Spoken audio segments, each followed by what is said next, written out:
आपने अपने अंदर एक लेखक को कब पहचाना? चैनल में मेरा इतना लंबा वक्त गुजरा था, मैंने इतने समर्पित होकर वहाँ काम किया था कि वो मुझे लगता था कि वो मेरा परिवार है, मेरा घर है। सीढ़ियों से उतर रहा था तो मैंने एक प्रण लिया कि मैं भी कुछ ऐसा काम करूं जिससे जो लोग मुझे जितना लोगों के जानने का दायरा है वो दायरा एक बहुत बड़े दायरे में समा जाए। मैंने ये तय किया कि मैं देश के प्रधानमंत्री जो अभी फ़िलहाल वर्तमान में नरेंद्र मोदी जी हैं, उन पे जो है किताब लिखूंगा। पहली शायद ऐसी किताब है जिसके कवर पर नरेंद्र मोदी जी का चेहरा नहीं है, बल्कि एक पुराना स्कूटर और नंबर प्लेट के साथ स्कूटर की फोटो है।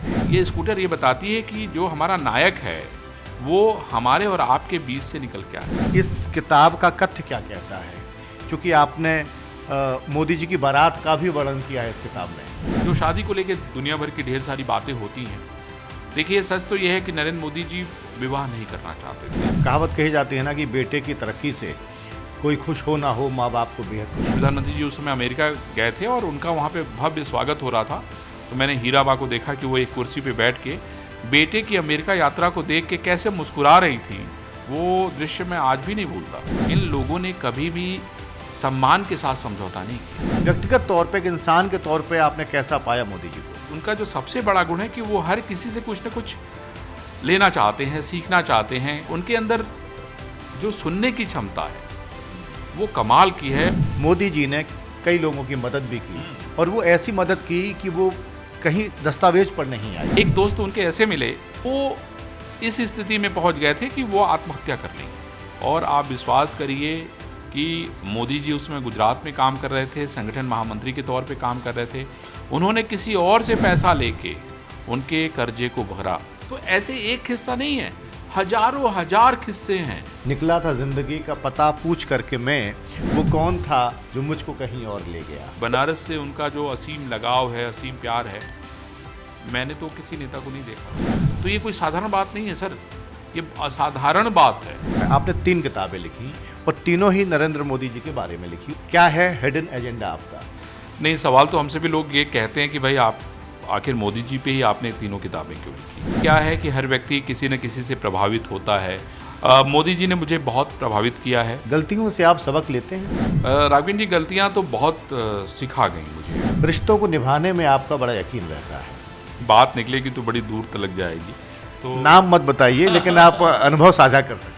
हाँ, नहीं, कभी कभी राघवेंद्र जी होता क्या है कि जिनके लिए आप सब कुछ कभी कभी समर्पित कर देते हैं, जब वो आपको चोट कर जाता है तो फिर चीज़ें थोड़ी दुख दे जाती हैं। है कोई शामिल हमारी जिंदगी के फैसलों में, बच के जाना था जहां से हम वहीं टकरा गए। लेकिन वो आपको सिखाती भी हैं, वो आपको ताकतवर बनाती हैं। जब आप फूलों का कारोबार करते हैं तो खुशबू आपके हाथ में रह जाती है, और ये भी कहा जाता है कि ऊपर वाला नेकी बदी सब देखता है। सही बात।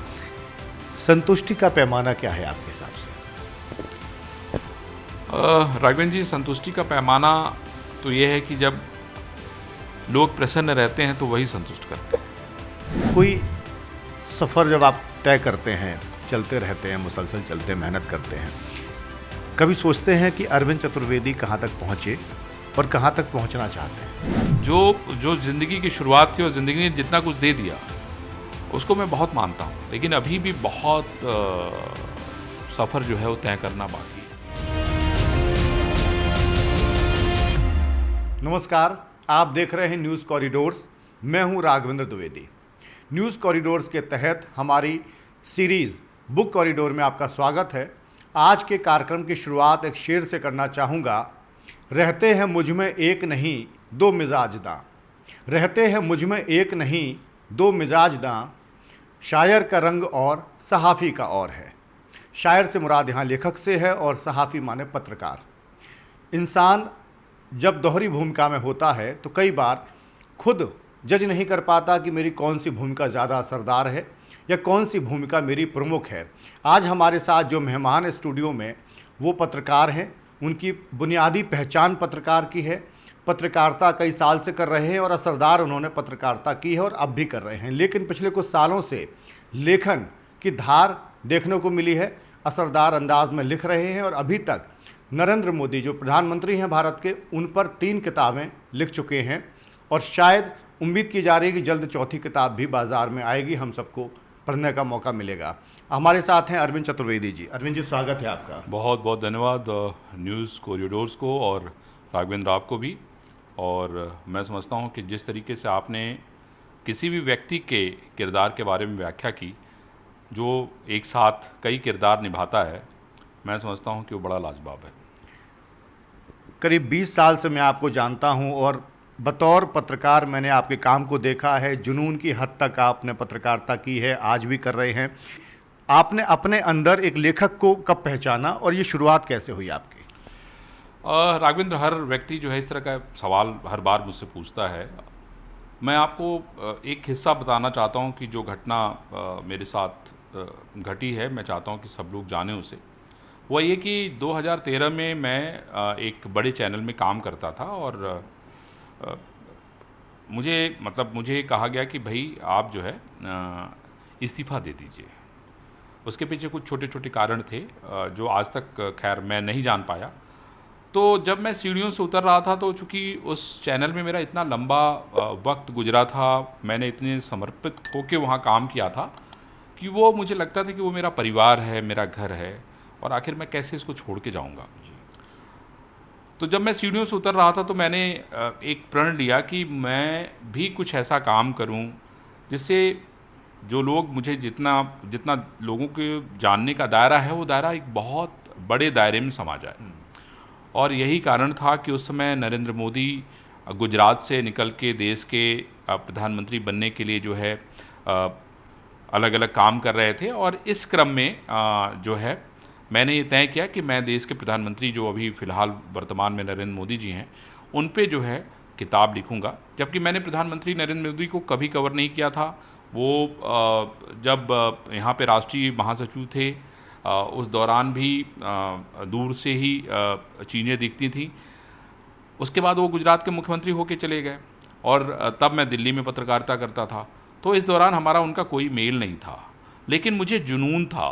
मुझे लगता था कि नहीं, मैं ये कर सकता हूँ। और एक और छोटी सी बात मैं बताना चाहता हूँ कि मुझे जिस समय नरेंद्र मोदी जो है श्री राम कॉलेज में वहाँ के छात्रों से मिलने के लिए आए थे, तो मुझे उस कार्यक्रम को कवर करने के लिए मेरे संस्थान ने भेजा था। जब मैं श्री राम कॉलेज के प्रिंसिपल से मिला और मैंने उनसे पूछा कि सर, आपका इतना बड़ा कॉलेज है, आप दुनिया के किसी भी व्यक्ति को अपने यहाँ बुला सकते थे, लेकिन नरेंद्र मोदी को क्यों बुलाया आपने?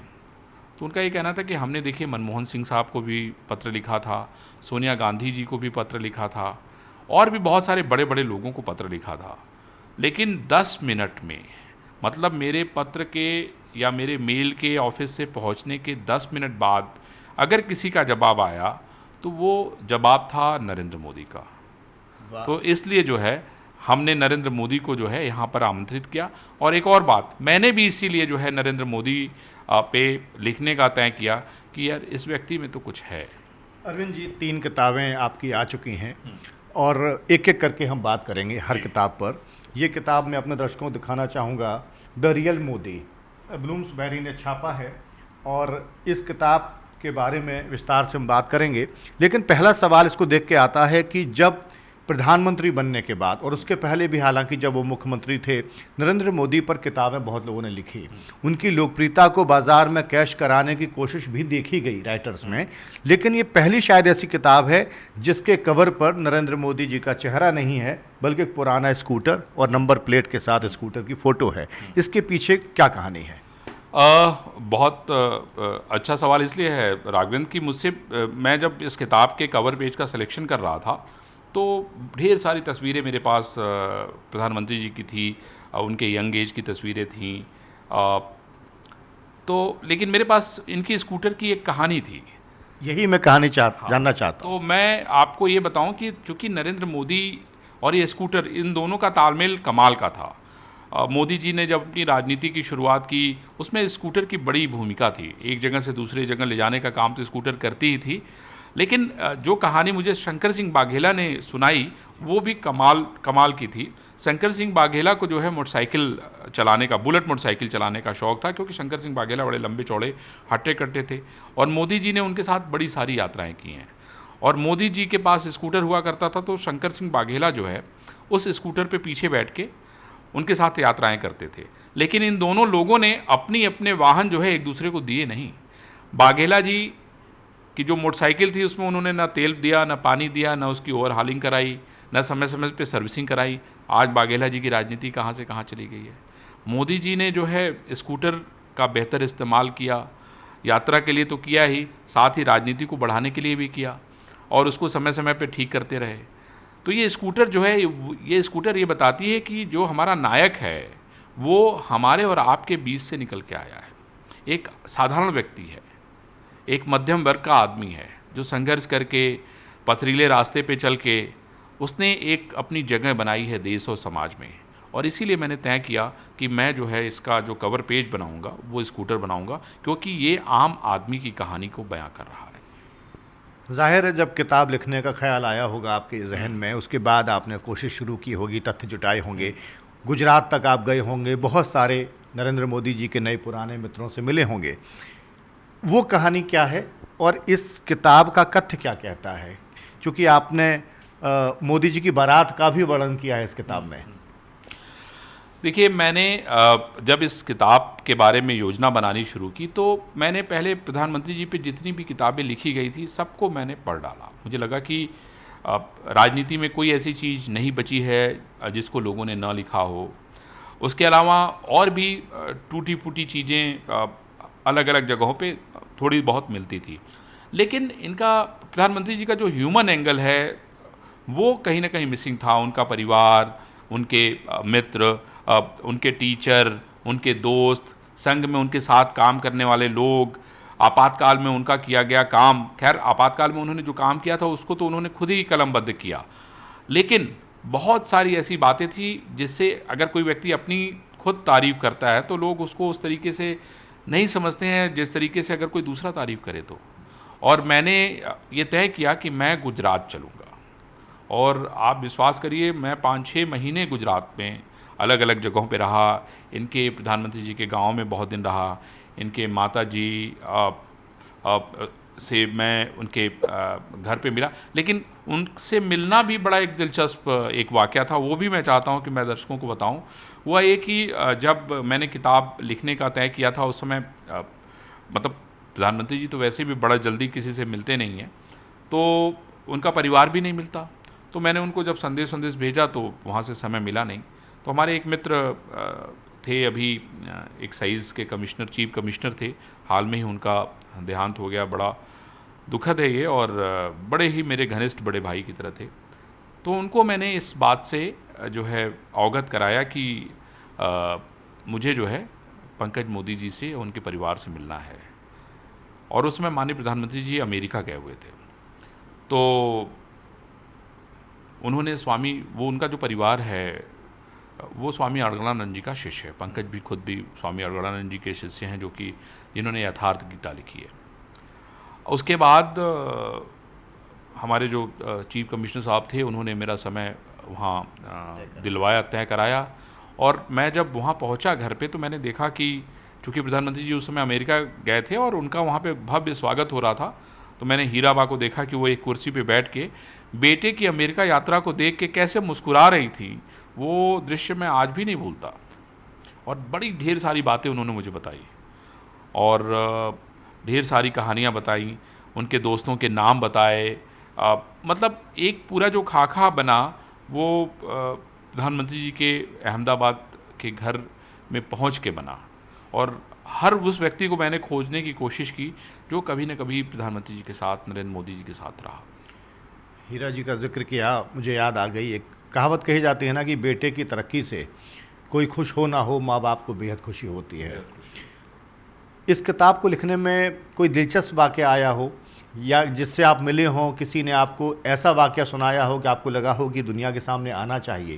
क्योंकि नरेंद्र मोदी जी के बारे में कई बातें कही जाती हैं, बहुत सारे लोग उनकी आलोचना करते हैं, लेकिन जो किताब का नाम है द रियल मोदी, और आपने भी कोशिश की है किताब के ज़रिए कि सही तस्वीर, सच्ची तस्वीर समाज के सामने आए, लोगों के सामने आए और लोगों का बहुत सारा भ्रम दूर हो।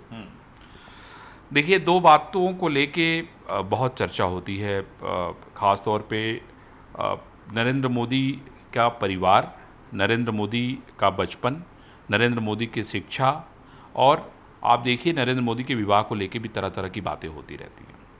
इन सारे मुद्दों पे मैंने बड़ा विस्तार से इसमें लिखा है। मैं आपको बता दूं कि नरेंद्र मोदी का जो परिवार था वो संयुक्त परिवार था, और नरेंद्र मोदी के जो पिता थे दामोदर दास मोदी और उनकी माँ हीराबा मोदी, ये दोनों लोग जो है एक तरीके से परिवार के मुखिया थे। और मैंने ये भी देखा कि इन लोगों ने कभी भी सम्मान के साथ समझौता नहीं किया। हमेशा कितनी भी गरीबी रही हो, कितनी कठिनाइयाँ रही हो, लेकिन सम्मान को कभी मतलब किसी के यहाँ गिरवी नहीं रखा। ये सबसे बड़ी बात है। बहुत छोटा सा उनका मकान था, और मैं आपको बताऊं कि यहाँ तक कि उसमें बाथरूम भी नहीं हुआ करता था। वो गलियाँ मैं जब जा रहा था तो मुझे बनारस की याद आ रही थी कि उस गलियों में मैं कैसे चढ़ के उनके मकान तक पहुँचा और उनके दोस्तों से मिला, कई सारे दोस्तों से मिला। अब तो बाद में उन लोगों ने उस मकान को बेच दिया और उनके पिताजी का जो चाय का स्टॉल था वहाँ पे भी गया। उसके अलावा उनके बहुत पुराने दोस्त इत्तेफाक 93-94 साल के एक सरदार इमाम खान हमें मिले वहाँ पे, जो इस समय जिंदा थे। ढेर सारी बातें उन्होंने उनके पिताजी की बताई। और उसके बाद नरेंद्र मोदी का परिवार जहाँ पे रहता था उसके घर के सामने जो है उनके दोस्त ईश्वर भाई पटेल साहब रहते थे। मैं उनसे अहमदाबाद में मिला, उन्होंने ढेर सारी बातें नरेंद्र मोदी जी की बताई। तो मैं एक कड़ी के बाद दूसरी कड़ी, दूसरी कड़ी के बाद तीसरी कड़ी को जोड़ता गया और मुझे जो है कहानियाँ मिलती गई। और जो शादी को लेकर दुनिया भर की ढेर सारी बातें होती हैं, देखिए सच तो ये है कि नरेंद्र मोदी जी विवाह नहीं करना चाहते थे, ये सच है।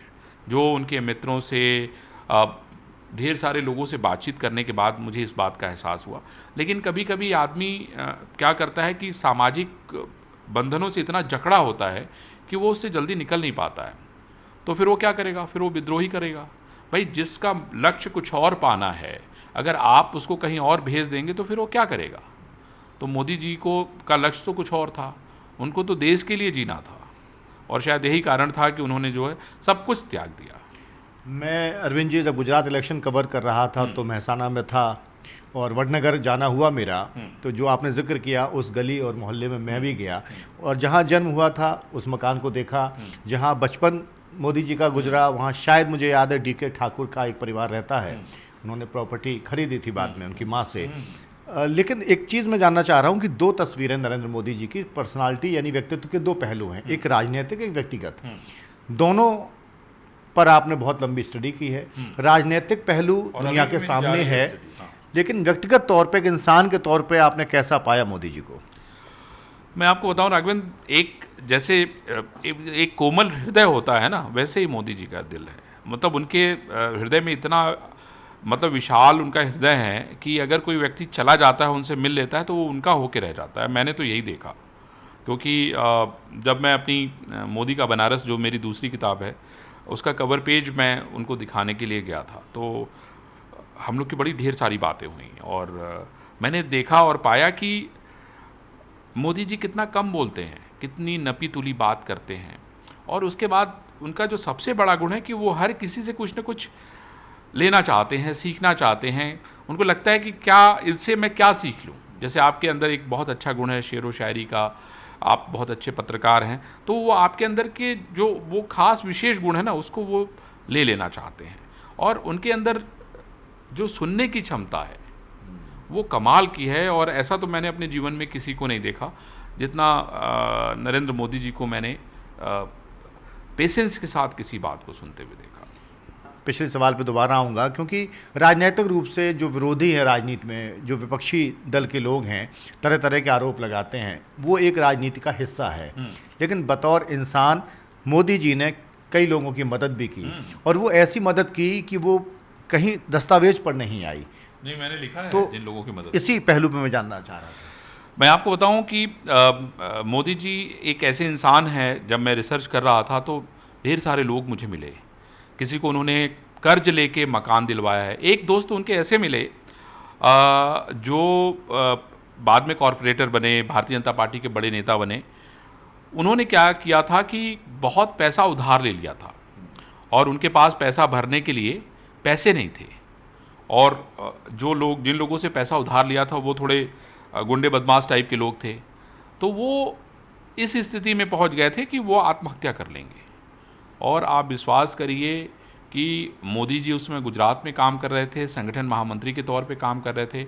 उन्होंने किसी और से पैसा लेके उनके कर्जे को भरा और आज तक पैसा नहीं मांगा। ऐसे ही एक महेंद्र भाई भट्ट हैं, उनके बड़े अच्छे दोस्त हैं वहाँ पे गुजरात पब्लिक सर्विस कमीशन में बाद में नरेंद्र मोदी जी ने उनको जो है चेयरमैन बनाया था। उनको मकान खरीदना था, उनकी पत्नी, माफ़ कीजिएगा, उनकी पत्नी अंजलि बहन थी, उनको मकान खरीदना था। वो उन्होंने मोदी जी से पैसा मांगा। उनके पास पैसे तो फक्कड़ व्यक्ति थे, अपना यहाँ वहाँ घूमते रहते थे, जिससे जो मिल गया खा लिया, जिससे कुछ मिल गया तो यात्रा कर ली, यही ज़िंदगी थी उनकी। मतलब जिसको कहते हैं यायावर ज़िंदगी थी उनकी ज़िंदगी का मकसद सिर्फ एक ही था, वो कुछ पाना चाहते थे देश के लिए, समाज के लिए। तो वो पैसा उधार लेके उन्होंने मोदी जी ने दिया उनको, और उस पैसे से उन लोगों ने मकान खरीदा। तो ऐसे न जाने, ऐसे ही एक उनके मित्र थे जिनकी तबीयत बहुत ख़राब हो गई थी। उस समय मोदी जी अमेरिका गए थे, उनकी पहली अमेरिका की यात्रा थी, विवेकानंद का शताब्दी वर्ष था अमेरिका में। तो उस दौरान जो है जब उनको पता चला कि उनके मित्र की तबीयत बहुत ख़राब है, उन्होंने उनके सारे डॉक्यूमेंट्स अमेरिका मंगाया, उन्होंने वहाँ के डॉक्टरों को दिखाया और जो कर सकते थे उन्होंने। तो ऐसे एक किस्सा नहीं है, हजारों हजार किस्से हैं। और मैं समझता हूँ कि ये अपने आप में किसी व्यक्ति के व्यक्तित्व के बारे में बताता है, जिसका इतना बड़ा विशाल हृदय है, वही भारत जैसे देश का नेता बन सकता है, ये मैं कह सकता हूँ। बेशक, बिल्कुल सही कहा आपने। लेकिन लोग आम तौर पे खबरों के ज़रिए राजनीतिक आरोप प्रत्यारोप में जो तस्वीर बनती है किसी भी नेता की, उसी में उलझे रहते हैं, उसी पर ज़्यादातर चर्चा करते हैं। एक अच्छी बात यह है कि द रियल मोदी के ज़रिए आपने एक सही तस्वीर लोगों के सामने पेश की। दूसरी किताब पर मैं आऊँगा। वो किताब ब्लू वन इंक ने छापी है और ये कवर मैं दर्शकों को दिखाऊं कि मोदी का बनारस। बनारस से आप भी हैं, मूलतः रहने वाले। बनारस कितना बदला मोदी जी के वहाँ से सांसद बनने के बाद, और इस किताब का कथ्य क्या कहता है, किसको शामिल किया आपने, किस कंटेंट को, और क्या आप बताना चाह रहे हैं किताब के ज़रिए? राघवेंद्र, पहले तो मैं आपको ये बताऊं कि किताब मैंने लिखने के लिए क्यों सोचा, ये बड़ा महत्वपूर्ण है। मैं आपको बताऊं कि नरेंद्र मोदी जी के बनारस आने के पहले, चूँकि मेरा तो पूरा बचपन बनारस में गंगा के किनारे बीता है, वहीं पे शिक्षा हुई है, और वहाँ के पूरे वातावरण को मैंने बड़े नज़दीक से देखा है। चाहे वहाँ का रेलवे स्टेशन हो, चाहे वहाँ की सड़कें रही हों, चाहे बाबा विश्वनाथ का मंदिर रहा हो, उन सभी चीज़ों को मैंने बड़ा नज़दीक से देखा है। मोदी जी जब 2014 में ये हुआ कि नरेंद्र मोदी जी बनारस से चुनाव लड़ेंगे, और उसकी रणनीति जो है वो अमित भाई शाह ने तैयार की, तो इस किताब में यही बताया गया है शुरुआत के आरंभिक अध्याय में कि नरेंद्र मोदी ने बनारस को चुना क्यों, आखिर वो बनारस से ही चुनाव क्यों लड़ना चाहते थे। ये बहुत बड़ी बात है, क्योंकि बनारस जो है वो अध्यात्म की राजधानी है, धर्म का इतना बड़ा क्षेत्र है वो, और बनारस में मौत पे उत्सव मनाया जाता है।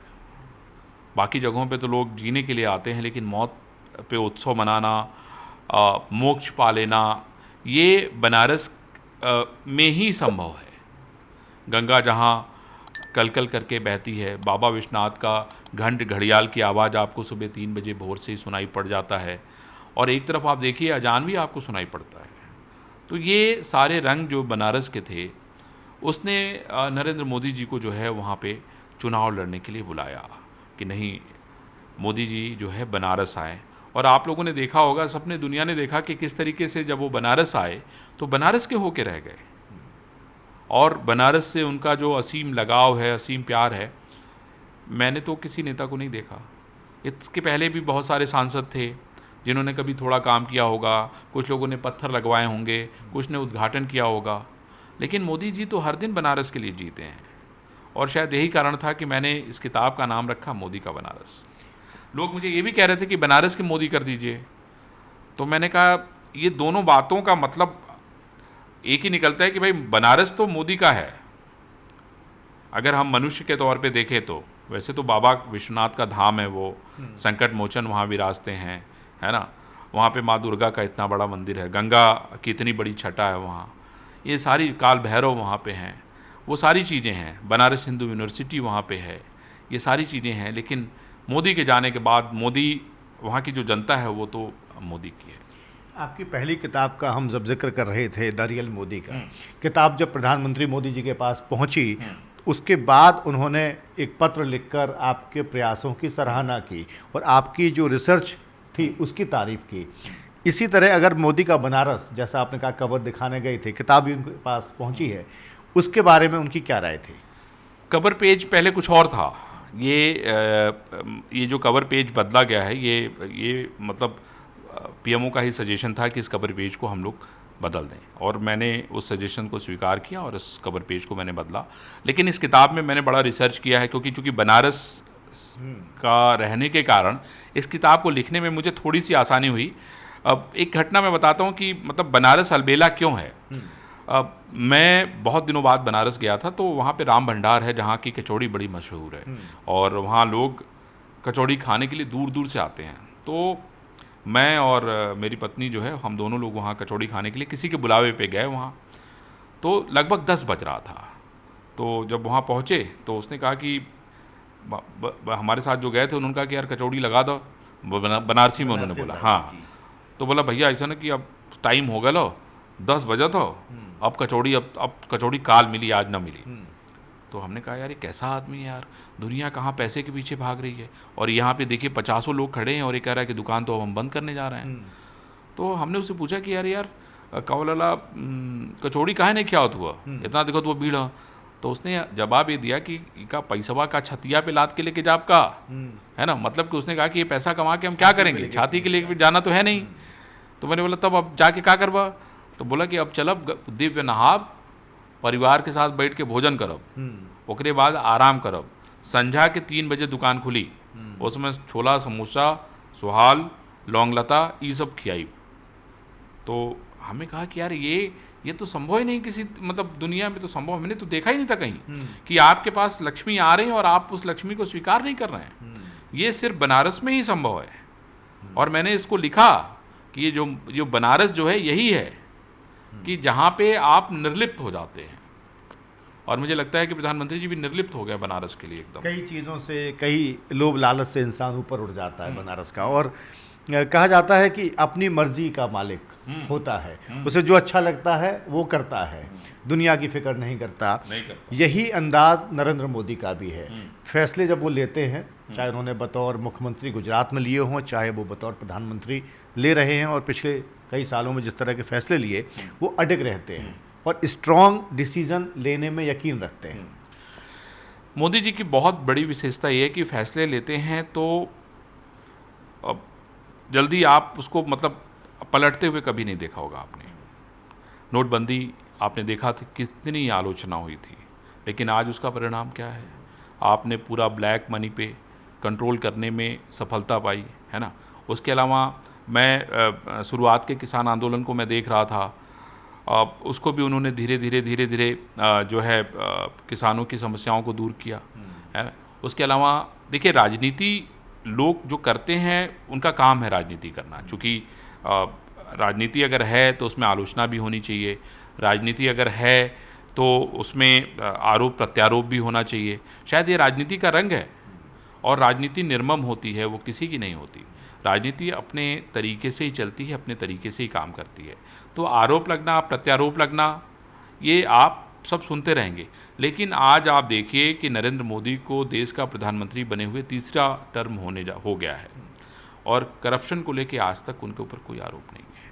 तो ये कोई साधारण बात नहीं है सर, ये असाधारण बात है, और मोदी को लोग समझ नहीं पा रहे हैं। मोदी ने अपने आप को जो है एकदम अपने बस में कर लिया है। ये देवत्व का गुण है, ये असाधारण है। ये पूरी दुनिया में आप देखिए, एक समय भारत हम देखिए, राजनीति की बात अलग है, लोग हमें भी कहेंगे कि नहीं ये किस तरह की बात कर रहे हैं। आप एक तरीके से ये देखिए कि चाइना, पाकिस्तान, रूस, अमेरिका, कनाडा, ये सारे ऐसे देश हैं जो भारत को किस तरीके से देखते थे, किस नज़रिए से देखते थे। आज उनके देखने का नज़रिया देखिए आप। इसमें लोग हमसे ये पूछेंगे सवाल, अगर कोई पूछना चाहे, विपक्ष का व्यक्ति या कोई भी पूछ सकता है कि भाई उन लोगों को जो है बेड़ियाँ लगा के भेजा जा रहा है, उनको डिपोर्ट किया जा रहा है। साहब आप एक बार बताओ, कोई गलत तरीके से डंकी रूट से आप चले गए हैं तो आपको क्या करेगा? डिपोर्ट करेगा? नहीं करेगा तो क्या करेगा वो? भाई अवैध तरीके से अगर आप कोई काम करेंगे तो आपके साथ तो वही व्यवहार होगा। आप सिर्फ इसलिए कहिए कि नहीं ये राजनीति के नाते आप कहिए, तो इसको कोई स्वीकार नहीं करेगा, सबको सब समझ में आता है। अरविंद जी, 2 किताबों की बात हुई, लेकिन अब तीसरी किताब, और वो व्यक्तिगत रूप से मुझे बहुत पसंद है। उसका न सिर्फ कवर बल्कि नाम मैं दर्शकों को दिखाऊंगा, माँ हीराबेन और नरेंद्र, ये किताब का नाम है, और कवर पे फोटो प्रधानमंत्री मोदी और उनकी माँ की है।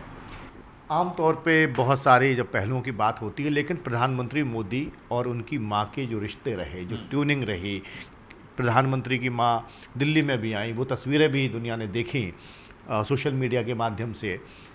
और जैसा आपने जिक्र किया था कि जब आप उनके घर गए तो वो अपने बेटे की अमेरिका यात्रा को टीवी पर देखकर खुश हो रही थीं। माँ बेटे की बॉन्डिंग कैसी थी? कमाल की थी। मुझे लगता था कि माँ बेटे एक दूसरे के लिए जीते थे। वो एक दूसरे से बहुत दूर थे, लेकिन मैं समझता हूँ कि दोनों लोग जो है एक दूसरे की मन में जो चल रहा था उसको समझ जाते थे। क्योंकि राजनीतिक मोदी को लोग जानते हैं, व्यक्तिगत मोदी को भी जानते होंगे, जिनके साथ उन्होंने बहुत करीब से काम किया, जिनकी मदद की, लेकिन माँ और बेटे की जो कहानी है, और वो लगभग मुझे लगता है हिंदुस्तान में हर माँ और बेटे की कहानी बहुत ही दिल छूने वाली होती है। इस किताब को लिखने में जिन लोगों से आप मिले, उनकी माँ से भी मिले, वो आपको जो जानकारी मिली उसके बारे में बताइए। राघवेंद्र, मैं समझता हूँ कि आज नरेंद्र मोदी जो आज इतनी ऊंचाई पे हैं उसमें उनकी माँ का बहुत बड़ा योगदान है। क्योंकि जितनी बातें मैंने हीराबेन से की, ढेर सारी बातें की, और मैं आपको बताऊं कि जैसे नरेंद्र भाई जब उपवास रखते थे तो माँ भी उपवास रखती थी, है ना।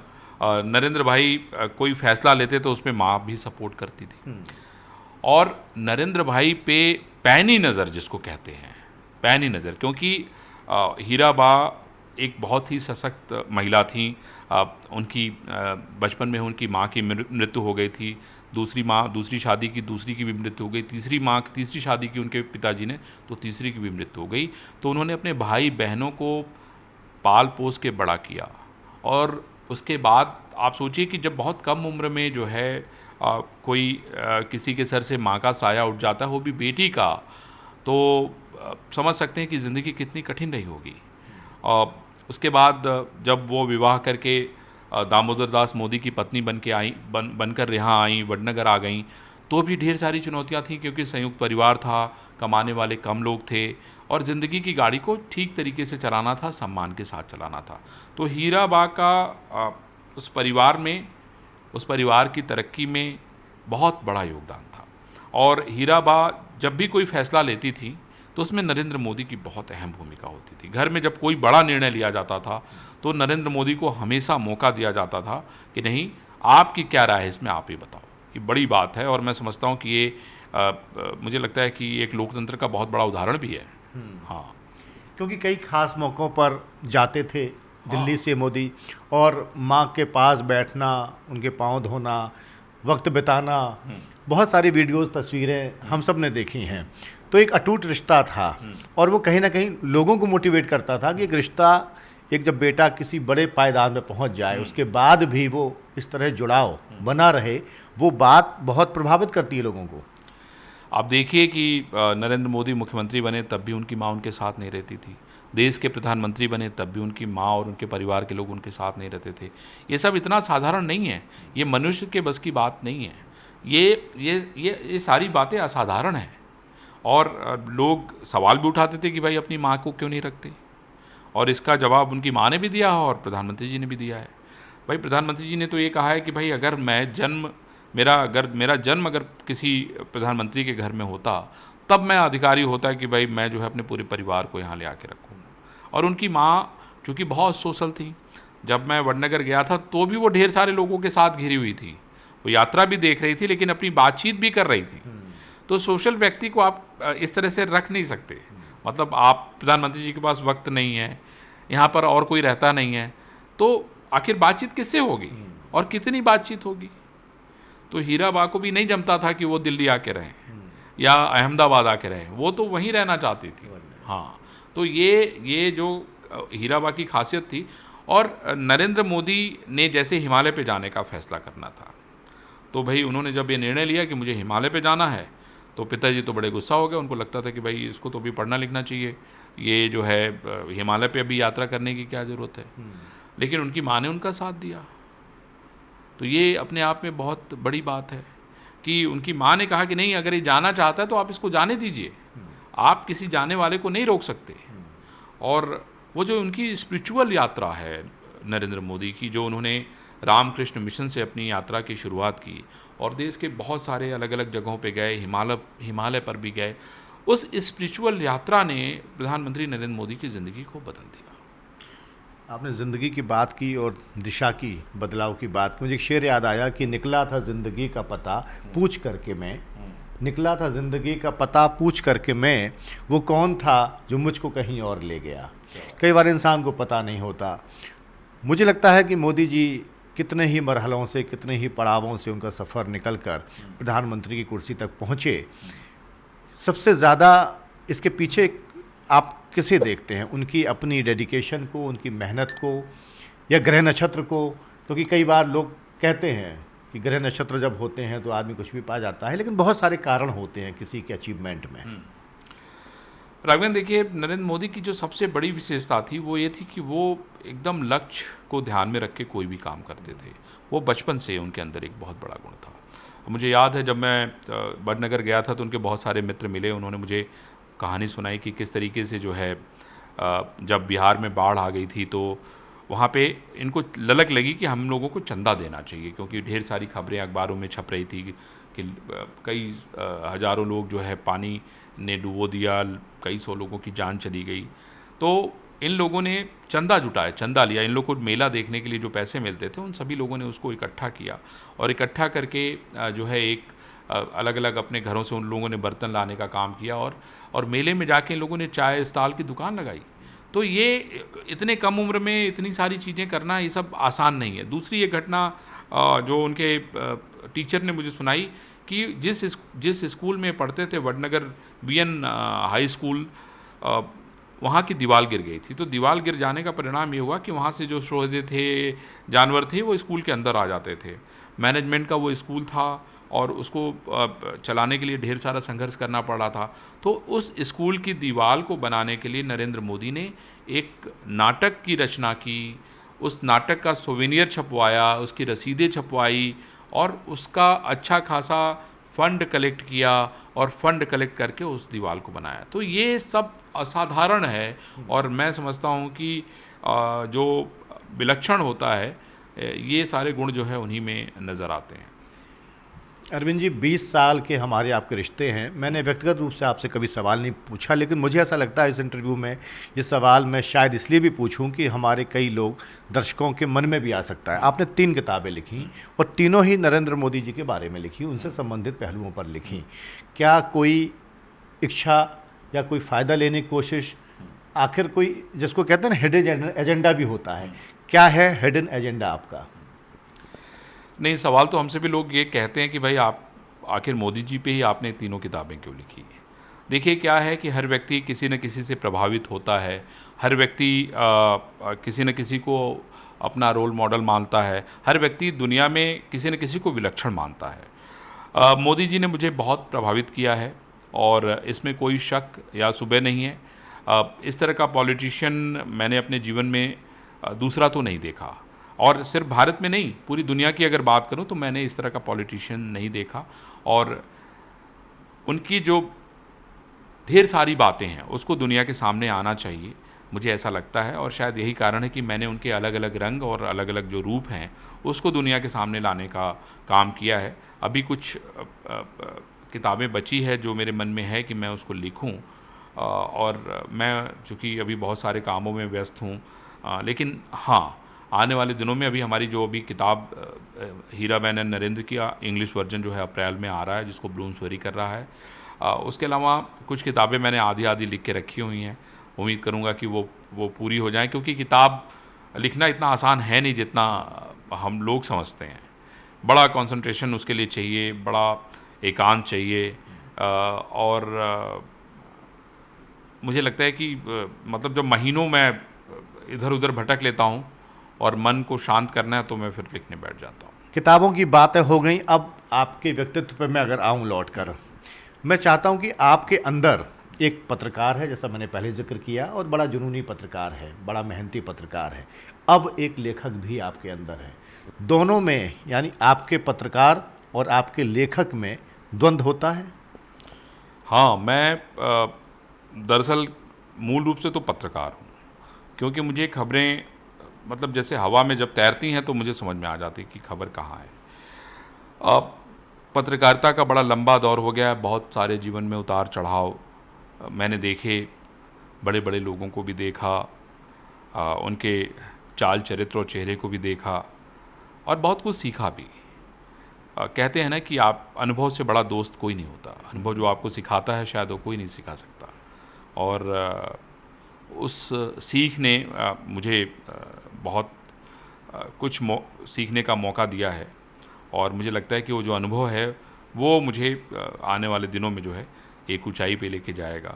और ये जो एक जो यात्रा है ना, ये जो अभी मुझे लगता है कि अभी ये शुरू हुई है। मुझे लगता है कि यात्रा अभी ये बस शुरू हुई है, लेकिन अभी जो है बहुत आगे जाना है, क्योंकि इस देश का हर ऐसा बड़ा शख्स जिसको देश और दुनिया जानती है उसके साथ मैं काम कर चुका हूँ।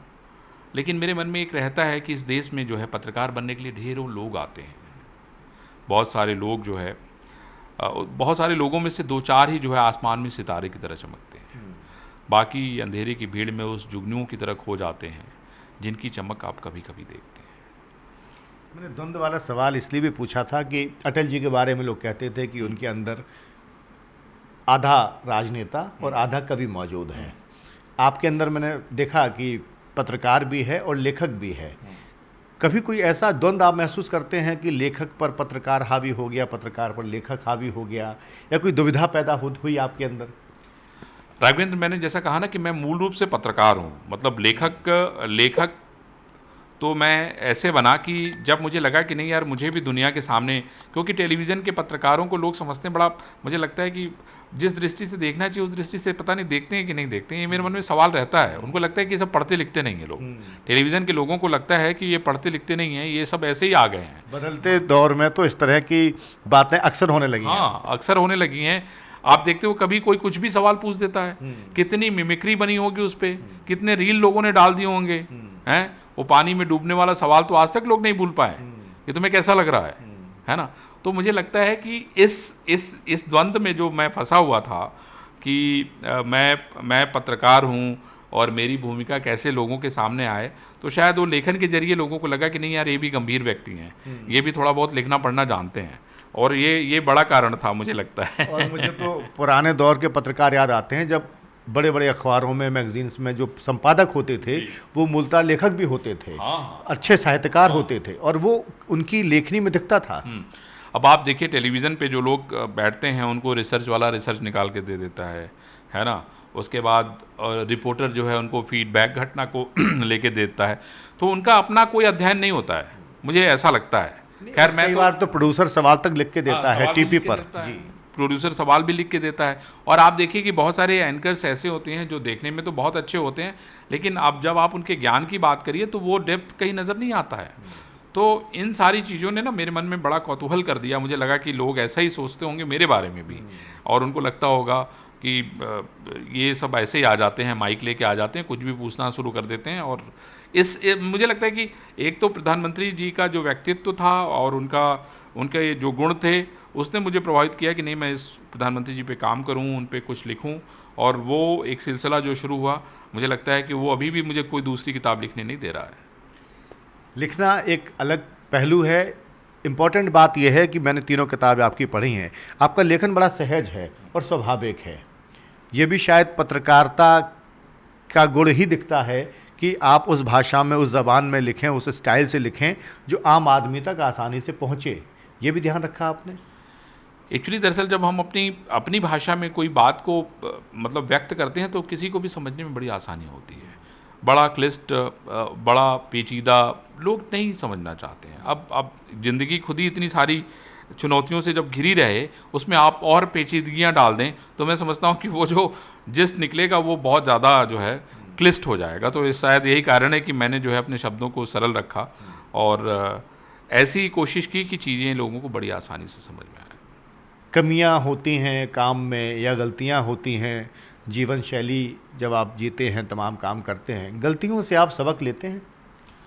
राघवेंद्र जी, गलतियां तो बहुत सिखा गई मुझे लगता है कि जीवन में कुछ निर्णय ऐसे होते हैं जो आपको लेने पड़ते हैं। पिछला संस्थान से जब मैंने त्यागपत्र दिया तो मैं बहुत उहापोह में था, क्योंकि जहाँ जहाँ मैंने काम किया कहीं भी 10 साल से कम काम नहीं किया। बड़े कम संस्थान ऐसे थे जहाँ पे मैंने बड़ा कम समय दिया।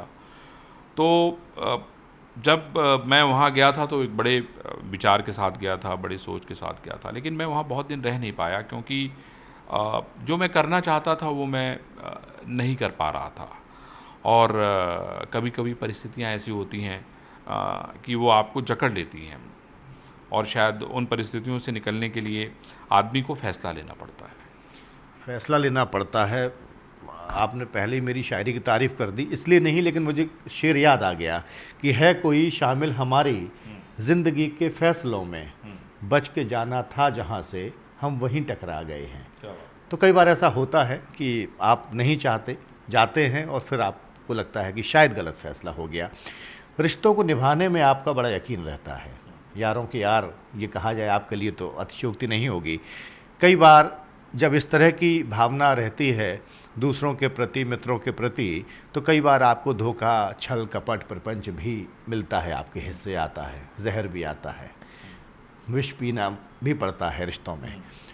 ऐसा कोई अनुभव, कोई अफसोस कि किसी के लिए आपने बहुत अच्छा किया हो और बदले में कुछ बुरा अनुभव मिला हो आपको? ऐसे तो कई हैं, लेकिन अब एक्चुअली बात निकलेगी तो बड़ी दूर तलक जाएगी, तो नाम मत बताइए, लेकिन आप अनुभव साझा कर सकते हैं। हाँ, नहीं, कभी कभी राघवेंद्र जी होता क्या है कि जिनके लिए आप सब कुछ कभी कभी समर्पित कर देते हैं, जब वो आपको चोट कर जाता है तो फिर चीज़ें थोड़ी दुख दे जाती हैं, लेकिन वो आपको सिखाती भी हैं, वो आपको ताकतवर बनाती हैं। तो ऐसे तो हुए ही हैं, वो सभी के जीवन में होते हैं, मेरा मानना ये है। लेकिन मैंने जैसा कहा ना कि मेरी रिश्ते निभाने का जो तरीका है ना वो इतना ज़्यादा है ना, 110% वाला, तो लोग मुझे छोड़ नहीं पाते। हाँ, जो मेरे लोग हैं वो मुझे नहीं छोड़ पाते, ये सच है, इसमें कोई शक नहीं है। अगर हम उसको देखें, मतलब अगर हम उसको सहज भाव में कहें, तो कुछ रिश्ते, चूँकि हमारा जो समाज है ना वो बहुत सारे लोगों से बना होता है, उसमें तरह तरह के लोग होते हैं, और ऊंचाई पे जो व्यक्ति होता है ना वो कान का बड़ा कच्चा होता है। वो चीज़ों को ना देखता है, ना नापता है, ना पूछता है। अगर कोई बड़ा व्यक्ति है, उसको अगर ये पता चला कि भाई अरविंद जी ने आपकी शिकायत कर दी, वो तो मुझसे पूछने भी नहीं आएगा, वो तो फैसला कर देगा कि अरविंद जी ने शिकायत कर दी, जी आज से जो है अरविंद जी की बैंड बजा डालो। तो इस तरह की चीज़ें होती हैं, लेकिन ये है कि उस व्यक्ति को भी अफसोस ही होता होगा कि उसने एक ऐसे व्यक्ति को खो दिया, अगर उसने खोया, जो शायद उसको कभी नहीं मिल पाएगा। क्योंकि मैं उस तरीके से समर्पित होकर काम करता हूँ, जैसे मैं तो नहीं मानता हूँ कि मतलब उस लेवल पे दूसरा व्यक्ति करता होगा। मैं अपनी बात कह रहा हूँ। ज़िंदगी की परिभाषा क्या है आपके हिसाब से? अगर मैं पूछूं, आप ज़िंदगी को कैसे देखते हैं? देखिए, मेरा ज़िंदगी को देखने का नज़रिया ये है कि जिसको जो दे सको वो दे दो, है ना, और जिसको जो आपको खुशी दे उसको भी कभी कभी कर लो, है ना। लोगों को देने में जो मज़ा है ना, किसी काम में नहीं है। आप देखिए, किसी को आप जब देते हो, भूखे को देते हो। अभी मैं इधर हाल में एक दिन बनारस था, तो एक सन्यासी जा रहा था सुबह सुबह, मतलब अभी 3 दिन पहले की घटना बताता हूँ मैं। तो मैं अपने मित्रों के साथ कचौड़ी जलेबी खा रहा था, तो उस सन्यासी पे नज़र पड़ी जो कि जिसके पाँव में चप्पल भी नहीं था। तो मेरी नज़र पड़ी, तो मैंने कहा महाराज जी आप भी कुछ खा लीजिए। तो उस सन्यासी ने कुछ खाया नहीं, तो मेरा मन थोड़ा व्यथित हो गया। मैंने फटाफट उस कचौड़ियों को ख़त्म किया और मैं उस सन्यासी के पीछे गया और मैंने उसको अपने जेब से 500 रुपये निकाले और उसको दे दिए। तो जब आप त्याग करते हैं ना, तो आपको ईश्वर देता है। अगर वो कचौड़ी खा के चला गया होता तो शायद मेरे 20 रुपये का बिल बनता, लेकिन उसने ये त्याग किया तो मैंने जाके उसको 500 रुपये दिए। बहुत अच्छी बात किसी ने कही है कि जब आप फूलों का कारोबार करते हैं तो खुशबू आपके हाथ में रह जाती है, और ये भी कहा जाता है कि ऊपर वाला नेकी बदी सब देखता है। सही बात। संतुष्टि का पैमाना क्या है आपके हिसाब से? राघवेंद्र जी, संतुष्टि का पैमाना तो ये है कि जब लोग प्रसन्न रहते हैं तो वही संतुष्ट करते हैं। और मुझे लगता है कि जब किसी आप बहुत महान व्यक्ति से मिलते हैं, वो आपको जो संतोष दे के जाता है, जो सिखा के जाता है, उसका कोई सानी नहीं है। और वैसे तो देखिए, संतुष्टि का तो कोई पैमाना है ही नहीं है कि आदमी कब खुश रहता है, उसकी असीमित इच्छाएं हैं। मुझे याद है कि जब मैं बनारस से यहाँ पत्रकारिता करने के लिए आया था, तो जिस दिन मेरी नौकरी का पहला दिन था, मुझे रात भर नींद नहीं आई थी, है ना। मैं इंतज़ार कर रहा था कि कब जाऊँगा, कब क्या करूँगा, और मुझे लग रहा था कि मैं दुनिया को बदलने वाला पत्रकार हूँ। तो जो ज़िंदगी की शुरुआत थी और ज़िंदगी ने जितना कुछ दे दिया, उसको मैं बहुत मानता हूँ। लेकिन अभी भी बहुत सफ़र जो है वो तय करना बाकी है। मुझे लगता है कि अभी जो दौर अरविंद चतुर्वेदी का आना चाहिए वो अभी आया नहीं है। इंतज़ार हमें भी रहेगा और मेरी शुभकामनाएं भी रहेंगी कि आप जिस मकसद से आगे बढ़ रहे हैं, बढ़ना चाहते हैं, ईश्वर आपको कामयाब करे। कभी आपको लगता है कि दुनिया का जो रंग है, दुनिया के रंगों को देख के, दुनिया का चाल चलन देख के कभी कोई निराशा, हताशा मन में आती? राघवेंद्र जी, देखिए, मनुष्य अगर है तो जैसे ऋतु है, जैसे दिन और रात है, जैसे जीवन और मृत्यु है, ये सब प्रकृति के नियम हैं। और प्रकृति क्या है ना, प्रकृति ऐसी होती है जो किसी से कोई भेदभाव नहीं करती। आप देखिए, हवा सबको समान मिलती है, वो ये नहीं भेदभाव करती कि नहीं अंगद जो है ये तो बहुत, इसने तो हरा शर्ट पहन लिया तो इसको तो मैं हवा नहीं लगने दूंगी, आपने नीला पहन लिया, हमने ज़रा ज़्यादा गाढ़ा नीला पहन लिया तो हमें जो है ज़्यादा हवा लगेगी। तो जब आप प्रकृति के तौर पे काम करने लगते हैं ना, जब आप अपने जीवन को, समग्र जीवन को प्रकृति की तरह देखने लगते हैं ना, तो आपका जीवन धीरे धीरे बदलने लगता है।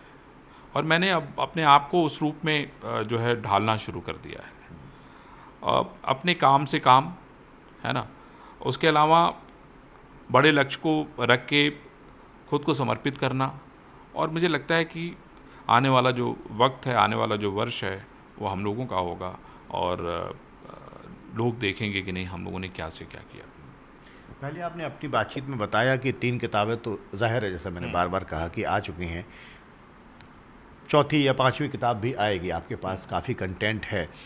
राजनीतिक विषयों और व्यक्तियों पर ही लिखना है आपको, या कभी आपको ख्याल आएगा कि कोई कहानी अच्छी लिखें या कोई उपन्यास लिखें, कुछ अलग तरह का लेखन भी करें, कोई ख्वाहिश है? राघवेंद्र, मुझे ना क्राइम भी बहुत पसंद है। मैं बहुत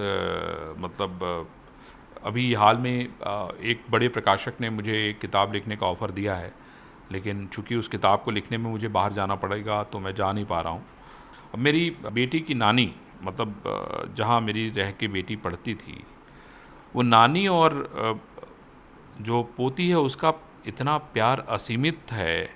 और उसके बाद उनकी तबीयत ख़राब हुई, और तबीयत ख़राब होने के बाद उनका जो है मौत का इंतज़ार करना, ये मैं अभी हाल में रोज़ देख रहा हूँ, क्योंकि वो जो है एक तरीके से मेरी मदर इन लॉ है। तो मैं एक घटना उसमें सुनाता हूँ कि कहानी मैं लिखने के लिए क्यों मैंने सोचा। मेरी बेटी की तबीयत ख़राब हुई, तो वो, उनकी उम्र बहुत है, 85 साल उम्र है। तो वो जब उसको गई, दवा ववा दे के आई, तो उसकी तबीयत तो ठीक हो गई, उनकी तबीयत ख़राब हो गई और उनका बीपी इतना बढ़ गया कि वो उनको हॉस्पिटलाइज़ करना पड़ा बनारस हिंदू विश्वविद्यालय में। वहाँ पे तकरीबन वो 10-15 दिन रहीं। उसके बाद वो जब वहाँ से निकल के आई तो फिर वो चलने की स्थिति में नहीं रही। लेकिन उनका और बेटी का जो प्यार है उसमें ये आ कि उन्होंने कहा कि ये जो डॉग है ना, उनके एक डॉग है जिसका नाम डॉलर है, तो इस डॉलर ने जो है ये इसको, मेरी बेटी का नाम चीनू है, तो चीनू को नजरा दिया। तो डॉलर ने जब चीनू को नजरा दिया तो उसकी नज़र उतारी गई बेटी की, और बेटी की नज़र उतारने के बाद जब मिर्चे को जलाया गया तो भग से वो जल गया। तो उन्होंने डॉलर को घर से बाहर कर दिया कि डॉलर जो है दिन भर इसके पास बैठा रहता है, इसी ने इसको नजरा दिया। तो ये जो प्रेम है और प्रेम उन दोनों का। और मेरी बेटी का यहाँ पे दिल्ली विश्वविद्यालय में उसका सिलेक्शन हो गया था, लेकिन वो अपनी नानी के साथ रहने के लिए उसने बनारस हिंदू विश्वविद्यालय में पढ़ना स्वीकार किया। तो इन दोनों का जो प्रेम है और हर दिन की जो एक कहानी है ना, वो मेरे जहन में बड़ी रच बस गई है वो। तो उसको मुझे कभी वक्त मिलेगा तो मैं ज़रूर लिखूँगा उसको। यहीं से एक सवाल मेरे मन में ये आ रहा है कि एकल परिवारों की बात अब ज़्यादा होती है। शहरों में लोग पत्नी बच्चों के साथ रहते हैं, जड़ों से कहीं ना कहीं लोग दूर हो रहे हैं। एक शेर फिर मुझे याद आ गया कि शहर के पक्के मकानों में दरारें आ गईं, शहर के पक्के मकानों में दरारें आ गईं, गांव के कच्चे घरों की नींव पक्की थी बहुत। बेहतर ही होता है, आज भी मैं महसूस करता हूँ कि बच्चों को दादाजी की, नाना नानी की कहानियाँ भी सुनानी चाहिए, उनके साथ वक्त भी वो बिताएं, वो सीखें और अपने शाखों को भले वो फैलाएं, लेकिन अपनी जड़ों से जुड़े रहने की बहुत ज़रूरत है। और चीनू और उनकी नानी का जो प्रेम है, आपको लगता है कि सब बच्चों को इसी तरह का परवरिश भी देनी चाहिए और उनके माता पिता को अपने पूर्वजों से, अपने बड़े बुज़ुर्गों के साथ वक्त गुजारना चाहिए, बेहद ज़रूरी है? बेहद ज़रूरी है। मुझे लगता है कि हम लोग कैसे पल गए मुझे आज भी याद नहीं है। मुझे याद है, मेरा घर तो दशाश्वमेध घाट के पास में है। हम लोग घंटों तैरा करते थे, कोई पूछने वाला नहीं होता था। चाची के यहाँ गए, खाना खा लिए वहाँ पे, है ना, मौसी के यहाँ गए वहाँ जो है उनके यहाँ रह गए। तो ज़िंदगी ऐसे चली गई कि पता ही नहीं चला कब बड़े हो गए, ये भी पता नहीं चला, कब जिम्मेदारियों का बोझ सर पर आ गया, ये भी पता नहीं चला। तो ये जो संयुक्त परिवार था, इस वजह से कोई तकलीफ़ हुई ही नहीं।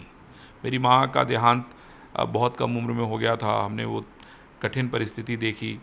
मैंने अपने पिताजी की जो तकलीफ़ थी उसको भी मैंने देखा।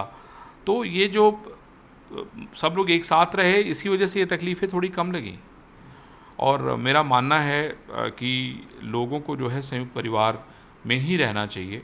संयुक्त परिवार जो है लड़ने की ताकत देता है, आपको किसी भी आपदा से बचाता है। और जब आप लोग संयुक्त रूप से एक साथ बैठ के खाना खाते हैं, ढेर सारी समस्याएं तो वहीं ख़त्म हो जाती हैं। और मैं आपको बताऊं कि मैं सुबह, चूँकि मैं और मेरी बेटी एक साथ रहते हैं, तो मैं जब आजकल खाना मुझे ही बनाना पड़ रहा है क्योंकि नौकरानी चली गई है, तो हम दोनों लोग साथ खाना खा के निकलते हैं। तो वो जो आनंद है कि हम पूछ लेते हैं कि भाई तुम्हारी पढ़ाई कैसी चल रही है, वो भी पूछ लेते हैं कि और आपका काम कैसा चल रहा है और क्या हो रहा है। तो ये जो है, आप मतलब मैं समझता हूँ कि ये एक ऐसा माध्यम है जो आपके तकलीफ़ों को खींच लेता है, ले लेता है। ये है मेरा मानना। लेकिन मसला ये भी है अरविंद जी कि नए बच्चों को हम क्या बताएं बतौर माँ बाप और क्या ना बताएं, क्या छुपाएं क्या ना छुपाएं, उसमें कहीं ना कहीं पेरेंटिंग में चूक है, माँ बाप से चूक है कि वो दादी बाबा नाना नानी के संपर्क में नहीं रहते हैं। दरअसल दुनिया इतनी आगे बढ़ गई राघवेंद्र कि आप देखिए कि इस डिजिटल दुनिया ने ना लोगों की ज़िंदगी को बदल दिया है। आज बच्चे समय से पहले बड़े हो जा रहे हैं। हमारे आसपास की संस्कृति, चीज़ें जो है इतना घर कर गई हैं। अब आप देखिए कि BTS जो है एक ट्रुप है जो कि पूरी दुनिया में बहुत लोकप्रिय है। आजकल घरों घरों में बच्चे उसके दीवाने हैं। वीडियो गेम्स की लोगों को लत लगी हुई है ना। आप देखिए बच्चे पढ़ाई के किस प्रेशर में हैं, है ना। माँ बाप का कितना दबाव है, शायद मेरा भी दबाव होगा, शायद, मैं नहीं कहता, लेकिन मेरी कोशिश ये होती है, बाद में मैं अपने आप को कभी कभी समझाता हूँ, मुझे लगता है कि नहीं, अगर कुछ नहीं करेंगे तो क्या होगा, ज़िंदगी ख़त्म नहीं होगी। बहुत सारे पढ़े लिखे लोग देखते हैं आप राघवेंद्र की, पढ़े लिखे हैं, बहुत विद्वान हैं, लेकिन वो कुछ नहीं करते, है ना। और बहुत सारे ऐसे लोग भी हैं जो कि एक अक्षर भी पढ़े लिखे नहीं हैं, लेकिन वो कमाल है। तो कभी कभी चीज़ें जो है उसको आप प्रकृति को तय करने दीजिए, छोड़ दीजिए आप उसको, मेरा ये मानना है। छूते हैं कुछ विषय हमें भी बतौर शायर, क्योंकि बहुत सारी चीज़ें परेशान करती हैं तो आप पेन डाउन करते हैं, लिखते हैं। बच्चों पर सवाल किया आपने, चीनू की बात कही, तो मैंने भी कभी लिखा था एक शेर की, जब भी बच्चों को दिखाना ज़िंदगी का रास्ता, उससे पहले पीछे मुड़कर देखना अजदाद को, अजदाद पुरखे बड़े बुजुर्ग घर के। कोई सफ़र जब आप तय करते हैं, चलते रहते हैं, मुसलसल चलते हैं, मेहनत करते हैं, कभी सोचते हैं कि अरविंद चतुर्वेदी कहाँ तक पहुँचे और कहाँ तक पहुँचना चाहते हैं? अब सोचता तो हूँ, मुझे लगता है कि पता नहीं क्यों अभी मंजिल पे मैं पहुँचा कि नहीं पहुँचा। मुझे लगता है कि अभी बहुत कुछ करना है मुझे। और कभी कभी ये सोचता हूँ कि शायद मुझे उतने मौके नहीं मिले जितना मुझे, मतलब मेरे अंदर, मैं जहाँ तक समझता हूँ कि मेरे अंदर प्रतिभा है या प्रतिभा थी। शायद सही क्या होता है कि कभी कभी सही व्यक्ति नहीं मिलता, और अगर सही व्यक्ति मिल जाता तो आपकी ज़िंदगी बदल जाती है। नरेंद्र मोदी जी के गुरु, उनको जब लक्ष्मण राव ईमानदार जब मिल गए तो उनकी ज़िंदगी बदल गई।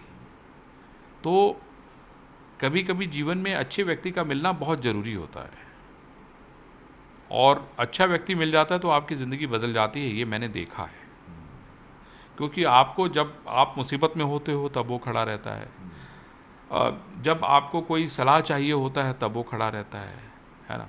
और जब आपको लगता है कि नहीं अब वक्त आ गया है, तो वो 24 घंटे आपके साथ खड़ा रहता है।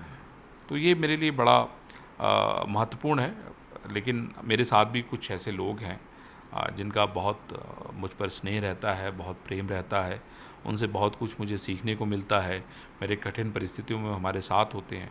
नहीं तो शायद अरविंद चतुर्वेदी क्या है, और शायद इतना बड़ा रास्ता मैं शायद कभी तय नहीं कर पाता। बेशक जब कोई आपके पास, आपके करीब, आपके साथ चट्टान की तरह खड़ा होता है, यकीनन हौसला मिलता है, हिम्मत बढ़ती है। कठिनाइयों को भी आप पार आसानी से कर सकते हैं, कर जाते हैं। कोई सवाल जो मैंने ना पूछा हो और जिस बिंदु पर किसी विषय पर आपको बोलना हो, कोई सवाल अगर? कि मैं थोड़ा सा परिवार के बारे में और प्रीति के बारे में बताऊं। अब जो मेरी पत्नी है वो विलक्षण है, उनके अंदर ढेर सारी प्रतिभा हैं। ज्योतिष की जानकार होने के साथ साथ वैदिक और लाल किताब दोनों ज्योतिष की वो बहुत अच्छी जानकार हैं। उसके अलावा किसी भी काम को वो बहुत ही करीने से करती हैं और बड़ी मजबूती के साथ मेरे साथ खड़ी रहती हैं। एक उनका एक बहुत बड़ा गुण है ये। और शायद मेरी यहाँ तक की यात्रा में उनका, मेरे पिताजी का, मेरे बड़े भाई का, चीनू की नानी का बहुत बड़ा योगदान है। मेरे दोस्तों का, मेरे मित्रों का बहुत बड़ा योगदान है। शायद अगर ये योगदान नहीं होता तो शायद मैं इस जगह पे कभी नहीं होता। बहुत बहुत शुक्रिया आपका। बड़ी दिलचस्प बातचीत हुई। शुरुआत में मैंने एक शेर पढ़ा था और इस कार्यक्रम के समापन के मौके पर भी मैं एक शेर पढ़ना चाहूँगा कि जब भी चढ़ा जुनून हमारे दिमाग पर, जब भी चढ़ा जुनून हमारे दिमाग पर, दीवानगी में हद से गुजरते चले गए। अरविंद चतुर्वेदी की कहानी भी इसी तरह की है। जितना मैं जानता हूँ, आज इंटरव्यू में हमने जाना है, सुना है उनको। जो काम किया उन्होंने ज़िंदगी में बड़े जुनून से किया, मन से किया, मेहनत से किया, लगन से किया, और आज भी उसी शिद्दत से वो काम कर रहे हैं, पत्रकारिता भी और लेखन का कार्य भी। उम्मीद है जल्द उनकी नई किताब हम सबके सामने आएगी और अगली बार हम फिर उस किताब के हवाले से उनसे बातचीत करेंगे, आपसे भी रूबरू कराएंगे। इस कार्यक्रम में फ़िलहाल इतना ही। नमस्कार। धन्यवाद।